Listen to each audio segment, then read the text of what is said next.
សួស្តីបងប្អូនទាំងអស់គ្នាថ្ងៃនេះនាងខ្ញុំមកចេញវីដេអូមួយនិយាយអំពីបញ្ហាស្បែកមុខរបស់នាងខ្ញុំពីមុនណាបងប្អូនទាំងអស់គ្នាគឺស្បែកមុខនាងខ្ញុំពីមុនគឺមានជាំខ្លាំងមែនតើ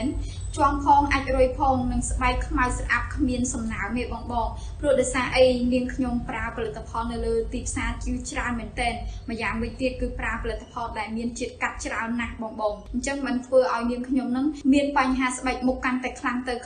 តែម្ដងហើយថ្ងៃនេះនាងខ្ញុំសូមអរគុណដល់ Palita Skin Care ដែលជាកន្លែងដែលព្យាបាលស្បែកមុខត្រឹមត្រូវនិងផ្ដល់ទីប្រឹក្សាយោបល់លើបញ្ហាស្បែកមុខច្បាស់លាស់និងផ្ដោតទៅលើផលិតផលដែលជួយព្យាបាលរាល់បញ្ហាស្បែកមុខរបស់នាងខ្ញុំបានយ៉ាងល្អប្រសើរមកដល់សប្តាហ៍ថ្ងៃនេះណាបងប្អូនទាំងអស់គ្នាស្បែកមុខនាងខ្ញុំពីមុនបែបនេះ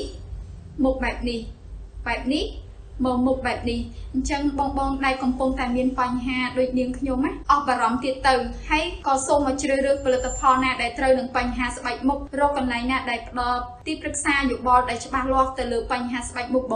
ងទាំងអស់គ្នាណាបងទាំងអស់គ្នាជួបនឹងនាងខ្ញុំនៅ Palita Skin Care សាលាសន្ធមុខទាំងអស់គ្នាបាយបាយ